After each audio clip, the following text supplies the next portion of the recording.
Saka my point is now, chinonzi rabbi in ministry inodiwa daily. Marabbi wayo ndo akanoona ndokuti pane umwe hunhu hwaMwari. Ndokubva vanonhonga izwi. Ndokubva vanoti uyu hunhu uyu hunonzi Shekina. Vaona hunhu hwaMwari, uri kunzi hunhu hwaMwari hwacho ndeupi?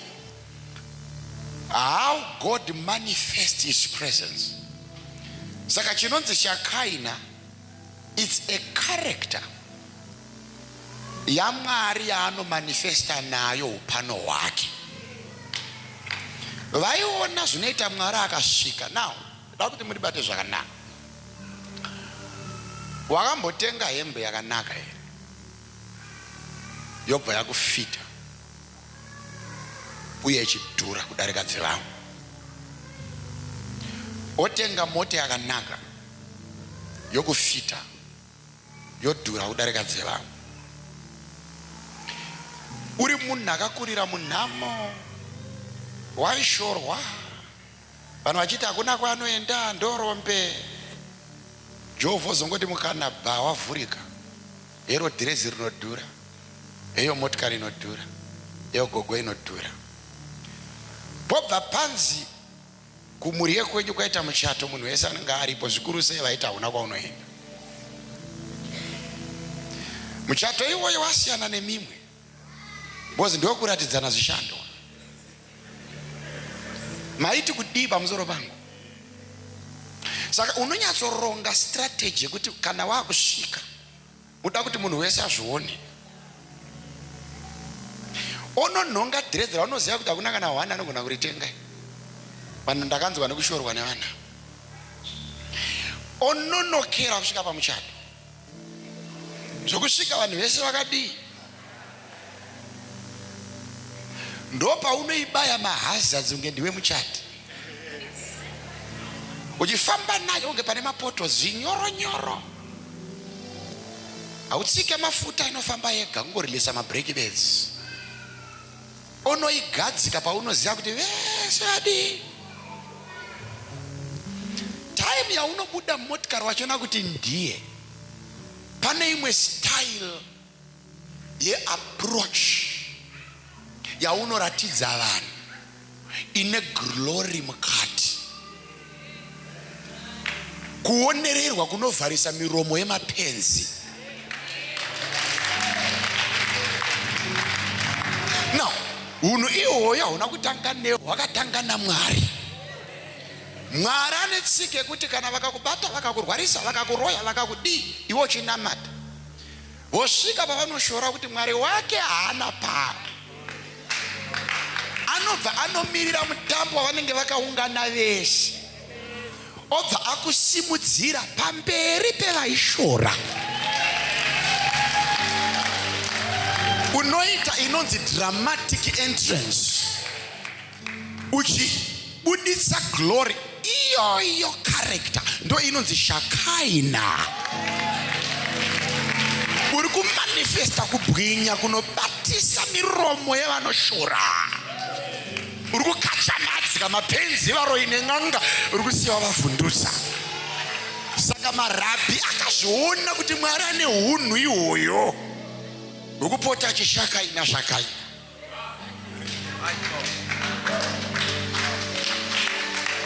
Unoidawo here Shekina? Tomborowa here Shekina ndi September? Tombopukuta Shekina muna September here? Aini ndakuda dramatic entrance ini. Ndakuda kumbopinda pano, so painzi nevanhu apa hapana zviripo. Ndakapfeka jira beds. Ndichinhuhwirira. Ndotango chadyiwa. Chikanda hwemari. Boots yaunenge wakapfeka unombobhara 4 songe munhu asha kagariro soja pa. Aiwa, ngavazvione kuti kudenga kuna Jehovha tinoshakaina. Vabereki murocation muno tambura kaniwe. Mwari uyu ngakusimudze ende ndiri kunamata vese vaikuroya, vese vaikushora, hakuna wana achafa kusvikira washakaina. Kana vakuda kufa tinoti chimbomira, hatisati tashakaina. Toda kuilluminata, kubwinya, kupenya. Wakazva zvokuti munhu anoti ndakufa, toti mira, kufirei ndisati ndashakaina. The devil is a liar. Igore rangu rekushakaina ndoda kuapproacha neimwe attractive dramatic entrance. Ndigoivaka imba yekuti vakapinda mumba mangu vese vanobata chiuno kuti ndihere mwana wanhingi, iwe uchishakaina nezita raJesu. Saka shakaina hunhu hwaMwari hauriwo neBhaibheri ende hariparidzike. Roda vakashakaina kuri shakaina, rotora kuri shakaina nhasi nezita raJesu. Vabereki unopenya bedzi. The Shekhinah realm uri kupinzwa mushinda yeupenyu. Life yekuti ukasvika ganda rako rakazora vaserini, vanobvunzana kuti nhai munoshandisa api mafuta, kuvaudza kuti ilanolin asikana zvinonzi kudada. Usade kuti nyepera muda kuvhara tiudzei kana asikana ndipapiko paticha nhai asikana ilanolin kani uchishakaina because uri murealm regloria yaJehovha. Ndino kuti kana wakushakaina unopfeka sutu $20, vanhu vagoti pamwe ndeye $150. Bozi shakaina mafuta anoti chese chanamira pamuviri wako chinotanga kubwinya nezita raJesu.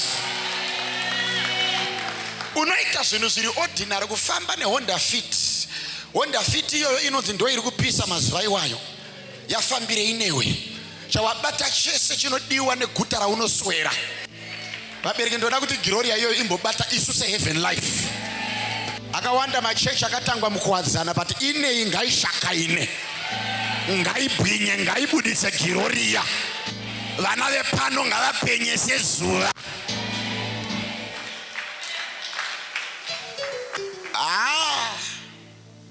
Uchibuda hako uchifamba hako maokeyo uchitenga zvaunotenga, hako mana iwe unenge uchishakaina.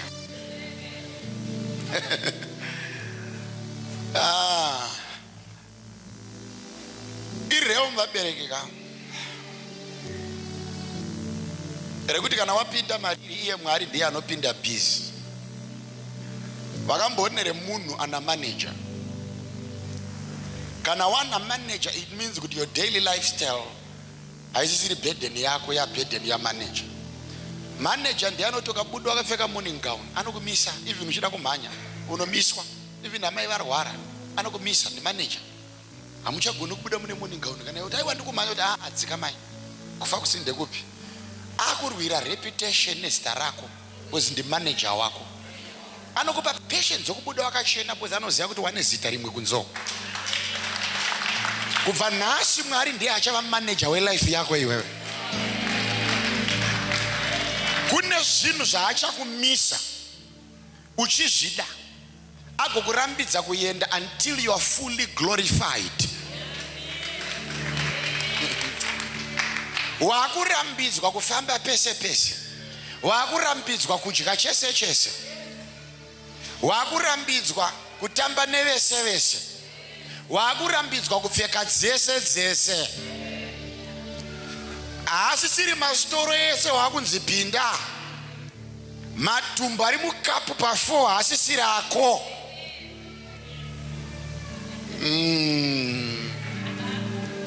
Vabereki realm ratakupinda ira tichatenga makota bhaisipo.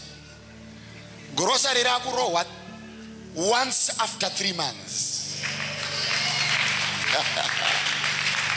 Introduction muchaona henyu muna September. Mandita namata takuda kushakaina. Andita namata takuda kushakaina. dimension rekutenga muriwo every day. Amaimhanya kupucha, ratopera. Grocery rinotengwa once after 3 months. Unoenda une rori kukutura nemakatoni kutenge kuna ari kuroorwa uchishakaina maraini. D4D inorova reverse. So mu3 rooms yauri kurozha iyoyo hazviti mise kushakaina. Vakaita queue nemamwe mamaronja anabi ako vachitambira magrocery vachizuva mupassage zvitaura kuti Mwari wangu wandishakaina ndiregedzei ndigiroriye. Ndakuda kubwinya nokuti mazuva angu ekupenya asvika. Mwari weillumination wabata life yangu. Mwari weillumination wabata homwe yangu. Illumination kana yakatanga kuitika pauri unova extraordinary. Unosiyana nevamwe because Bible yati waifamba neshongwe yomoto usiku pamusoro pavo. Zuva rakacheka nyika, Mwari waisa umbrella yegore. Mwari achirambidza kuti ganda rako rirohwe nezuva. Ramba une ganda remucheche, uri mwana wangu iwewe. Uregedze kusakadzwa nezvakasakadza mbuya. Range rinopisa iri ndinoriziva ini Jehovha. Nyika yakaoma ndinoiziva ini Mwari. But ndakukupa an extraordinary protection. Vaifamba murenje, Bible yoti shongwe yomoto, it gave them light. And the word light is deeper than ability or an instrument inokupa ability to see. Andika saka udipa hwaro unotsanangurwa nezwi rinoti illumination. Right? Illumination is not a matter of you having a physical light. Munhu anzi ari illuminated kana kuti munhu anzi agarwa neshakaina beyond torch. Right rinobatizwa munhu achifamba achiona kuti pano pane gomba achidi achichama. It's deeper because illumination speaks of the level of information given to you by God about your life. So illumination is an aspect or a dimension of knowledge.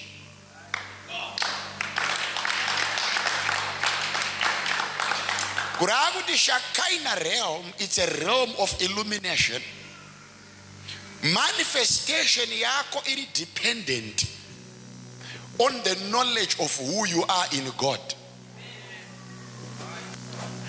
Hosea chapter 4 verse number 6, and my people perish, and the reason why they perish is because they lack knowledge. Chiri kusaka vaparadzwe, chiri kusaka varware, chiri kusaka varege kuchena machenero avo inhau yekuti havazvizive kuti vambora anani vanhu vangu. Muregedze kusunga mamhepo nemadhimoni muchifunga kuti ndo akuparadzai. Ignorance. Your ignorance speaks of your absence in the realm of Shekinah. If you don't know who you are, unofamba nepatapata maraini uri mambo.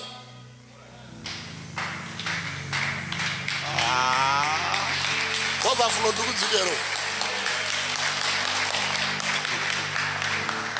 Uri mambo. Do you know kuti inini baba venyu ndasvika time yekuti I was shocked. Mwe musi chidiridza roni kumbauko ndakapfeka manjombo angu chidiridza zvangu ndokubva one of my best friend or my colleague in this work came rapako opasite ndokunditandadza chitaura ndicheka uswa taura ndicheka uswa ndiri pakati pekutaura pakapfura mwe musikana akandonyera ma earphones achinoza tari kukomborerwa achifamba ameno akangocheuka munhu wamwe anobva nditarisa ipapo nobvati hi ndobvapfisa maheadphones ndobatanga kushema ndobva amhanya padi ndokubva apfugama ndokutanga kudedera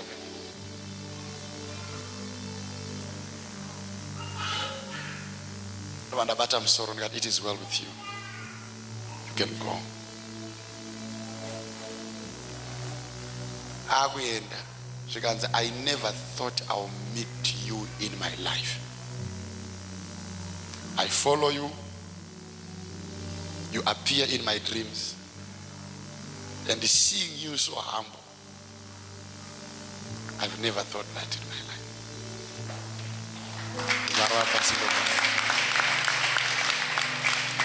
Now, handisi ndega kamunhu waMwari akawanda ndozafunga kuti zvaita zvanovita kumunhu waMwari wese. Kune wekuti ukatomuona unopfugama chete, even uchinyima unomupa, even wakaoma musoro unoteerera.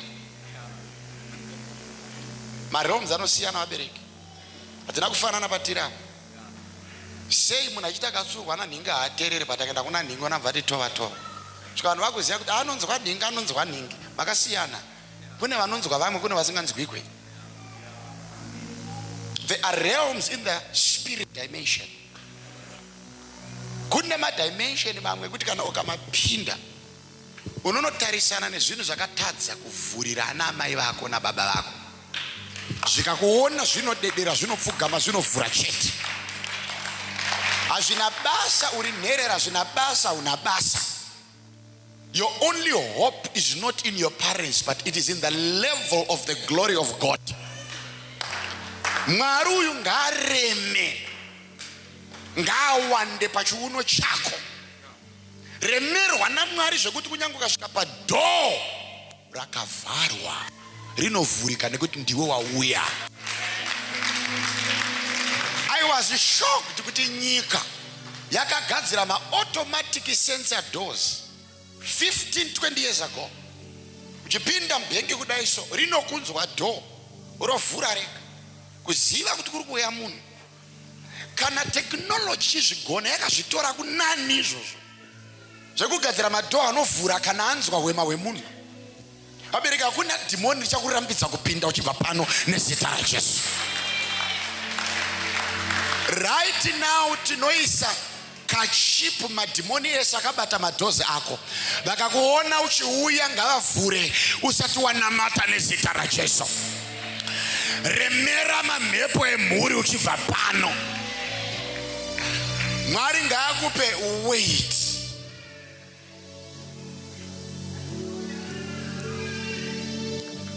My people perish. What makes them perish is not diseases. They don't have the Shekinah, the illumination. Avazive kuti vambora nani. Do you know kuti ukasaziva zvauri, ukasaziva zvauri, unofamba semwana weng'anga. Kamba uchizwa makumbo ngedhadha kudai so. Iwe wakaitwa queen. Chinosaka ukaenda kumodeling world. Chinosaka vahwini vasikana veve vanonzi awina azvinoti awina akanaka kudarika vese varipo kai papo. Unogona kuona kuti atori average runako chairo. Arume ngazari kuita vanhu vemweya panapo kuona kuti uyu akundwa kunaka neuyu. Musari kuita vanhu vemweya imimi, ngativhumei. Chivaona sonoti uyu awina uyu akundwa nauyu.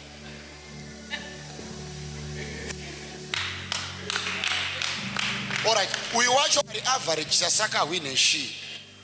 Vanotarisa, do you have identity knowledge of yourself? How do you walk? Your step speaks about who you are. Do you know yourself? Saka even wakanaka zvaizvo kuti murokesheni unge chiombererwa ukafamba unge munhu ari kudonha kudai so auhine nerunako irworwo. Unotoudzwa kunzi aya vakanaka vanofamba so. Unoona vanotanga kufamba mafambiro avanotaisa akaita sei.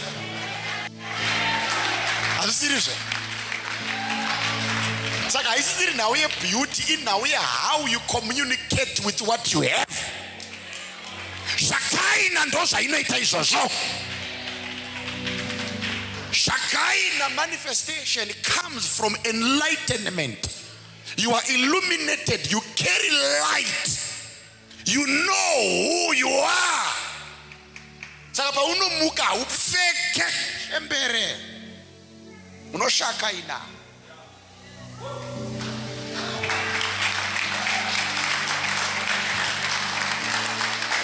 Azvimbonetse zvinhu izvi. Imagine kuona vamunangagwa president vakapfeka chihudhu nekepi flat base vachipa state of emergency report. Haiwa kusi kushakaina kupenga. Vanoudzwa kunzi munhu akadai anopfeka so anoshakaina akadai. Department rako rinoshakaina nomutoo wakadai. Iwe uri mwana waMwari mhani iwewe. Zvokupfeka manyatera akagadzirwa netai rakaboka retractor yakanongwa kupurazuko ngazvipere nezita raJesu. Shakaina kubva nhasi. Illuminatwa nezita raJesu ndinoprofita. Zviri nani kuita bhutsu 1 iri shinu inoshakaina pane kudziwanza dzekuti ukapinda mupuresha iri inosara pasi. Aiwa toda kushakaina, toda kuilluminatwa. Andine chechi inondikuza here panapa inini.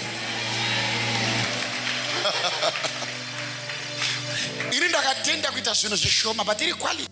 Zviri zvishoma pinda mumba mangu aone zvinhu zvakawanda quality. Zvishoma izvo zobata ganda racho unozwa kushakaina. Kuti kuwanza mikwende zikete ndire green, rimwe reyero, rimwe reblue, zitebhuru, maziruva. Azviwande kana zvisina glory. Zviri nani kuti zviite 4 zvichibwinya nezita raJesu. Pana anoti mfundisi ngatishakaine here. Mfundisi ngatipenye here. Mwaka wedu wekusimuka vaitivenga vaya ndine hurombo. Iso hatina achatimisa kubva zvino. Munonyara bedzigore rineri. Munosotwa munorusa nyongo bedzigore rineri. Kana maiti ndicharambwa nemurume ndichashakaina muripo. Kana maiti ndichafa nenhamo ndichashakaina muripo. Kana maiti ndirombe ndichashakaina muripo. Yako nyaya zvatanamata kudai yasarwa nekubwinya chete. Pfeka hembe inobwinya uchibva panapa. Idya chekudya chekuti vakachiona chinobwinya nezita raJesu. Piwa motokari inobwinya uchibva pano. Gara muimba inobwinya nezita raJesu. Ukanzwa vakuiti double story. Kuziva kuti there is a story to tell pamusoro peimba iyi. Shamwari, you carry a story to tell. Uri munhu akanongwa kubva muguruva iwe. Vaiti uri mwana weng'anga usimuke. Vaiti uri nherera una kwaunoenda. But gore rino takurilisa Shakaina realm. Unosimuka nezita raJesu. Unobhururuka nezita raJesu. Hauna benzi inokumisa nezita raJesu. Wakujamba mhepo dzamadzinza nezita raJesu. Wakuyambuka vakafirana sisi nezita raJesu. Hauchalimitwe nelocation rwako nezita raJesu. You are getting bigger and bigger. You are lighting and lighting. Arise and shine, for the glory of God has come. My God, my God, my God. You are going to be a light in your family.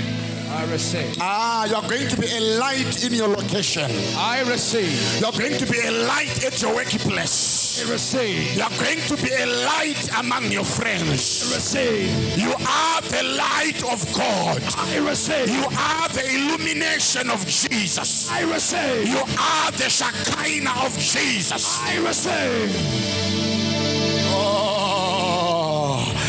A house built upon a hill cannot be hidden. A light cannot be put under a bed. Hauna chakuviga kubva nasi. Lata hauna chakusabotage kubva nasi. Hauna chakuvharira bhota kubva nasi. I receive. Hauna chakumanza zita rako kubva nasi. I receive. Hauna pauchatadza kuverengwa pawakanyorwa kubva nasi. I receive. Wherever you go, you are lighting. I receive. You are shining. I receive. You are illuminating. I receive. My God. vamwe venyu vari muno ndege ndo dzichatenge makombi. My God, my God, my God. Uinavo mangwanani unovafonera na 1 o'clock kwaudza kuti ndatoku Dubai. My God. Masvika seasikana ndatora flight ya 8 AM ndakwira flight ya 12 PM. My God. Nditambirewo pa-airport ndiri kuburuka neflight ya 1 AM. My God. Aiwa kausideris. My God. Zvekufamba uri mushiri yakagadzirwa navanhu. Uchiona makore une tusikana twakapfeka maheti eEmirates tichiuya nemahambeka uchingonzi madhamuse moyo uchivaudza kuti ndakakurira Bhuhera, ndiri mwana wegokwe, ndakakurira mapurazi, inyasha dzaMwari, inonzi ILLUMINATION, inonzi SHEKINAH. Kudai asiri Jesu ndingadai ndakaorera murokesheni, asi Mwari wandirangarira ndege ndo yako mbiyanga. Oh my, oh my, oh my, oh my, my God, my God. Oh my God. Vabereki reu murata kuenda muna September. Ndere kuti nyama ndo inowanda kupinda sadza. My God. Unoona TV nenge kitchen unit. My God. Musoro wako unopinda katatu kupinda musoro uri kubuda mu TV. My God. Vabereki leta sofa iganda remuka. My God. Muka ikasikwa na Mwari. My God. Ndo yakati have dominion upon the creeping and the crawling creatures. My God. Kurakuti ndakuda sofa rine ganda renzou. Oh my God. Dino dominate nzou ne ganda rayo. Oh my God. Amai wegani. Dine muna kunisikira ire. Dine muna kunisikira ire. Oh yes. Dine muna kunisikira ire. Oh yes. Vana mai gadzirira imichato gore rine. Oh yes. Ndati gadzirira imichato gore rine. Oh yes. Pane mhepo yerudo. My God. Ichakushaika ina na.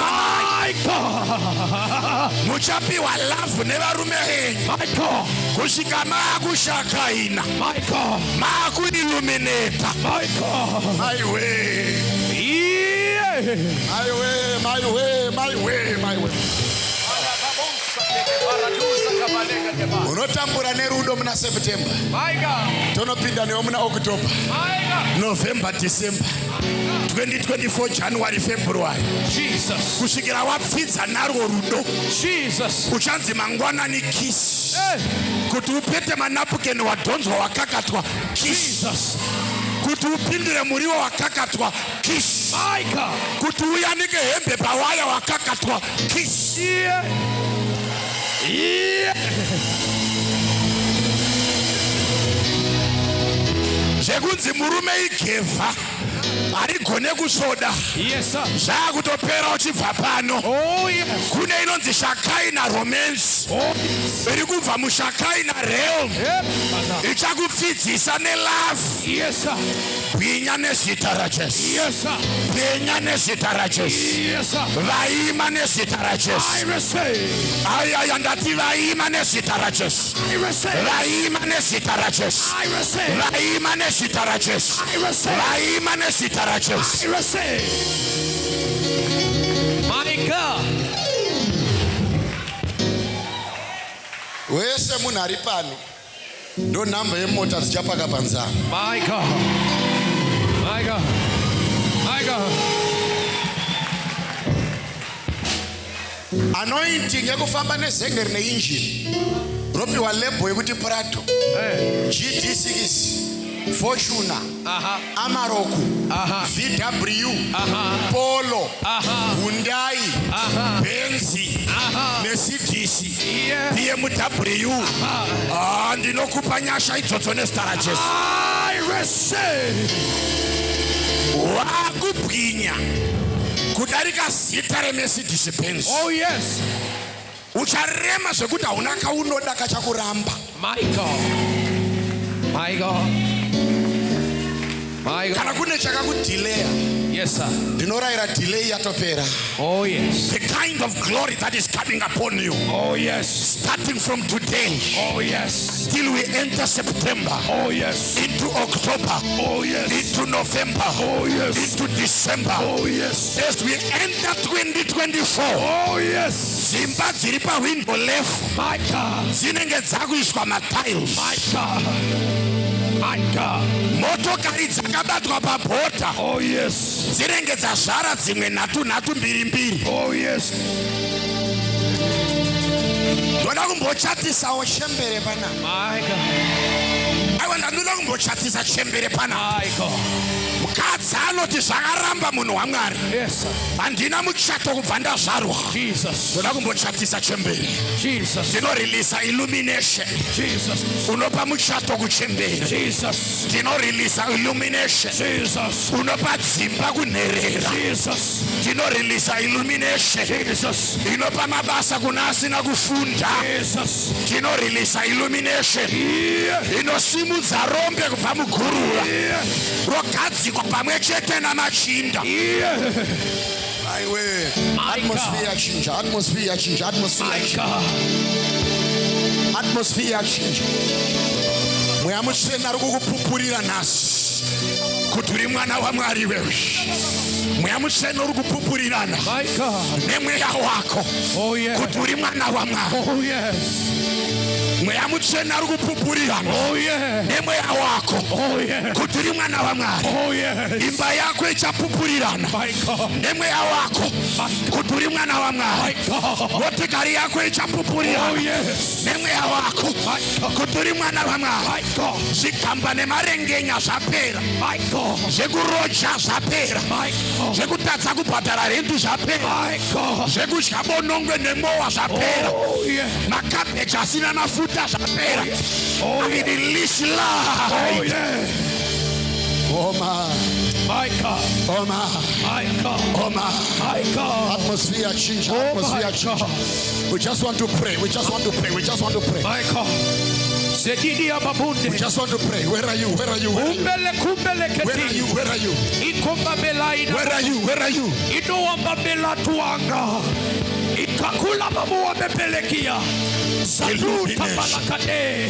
Illumination. Illumination. Illumination. Illumination. Illumination. Illumination. Illumination. Illumination. Illumination. Illumination.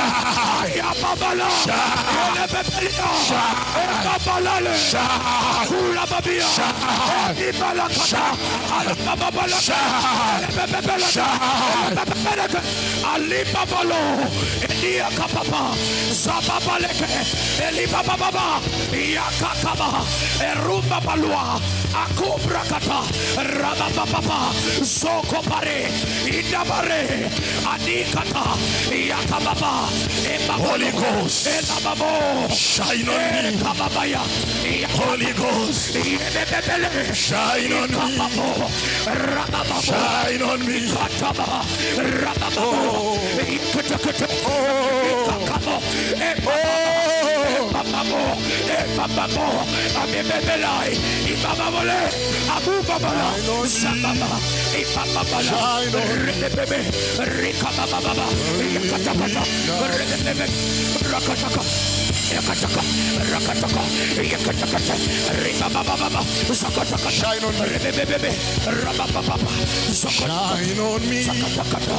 shine on me. I'm nothing without you. Continue to pray.